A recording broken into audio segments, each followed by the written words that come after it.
পুরুষ মানুষ বলে যে কথা কথায় মাথা গরম করতে হবে সেটার কোনো মানে নেই। কিন্তু পুরুষ মানুষ মানে সবসময় মাথা গরম করতে হবে, মারপিট করতে হবে?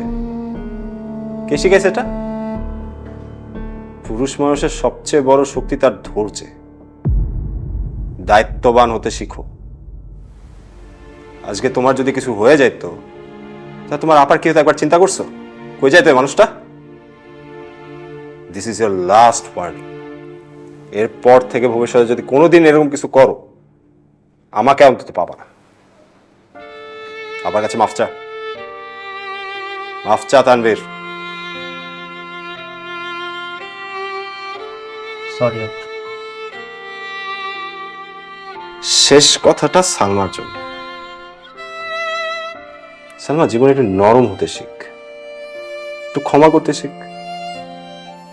তোর দুই পাশে এই দুটো মানুষ তোকে প্রচন্ড ভালোবাসে, তোর উপর নির্ভর করে। আজ যদি তুই শুধু তোকে একটু সহজভাবে মাফ করে দিতে পারিস, সারা জীবন তোকে ভালোবেসে স্মরণ করবো।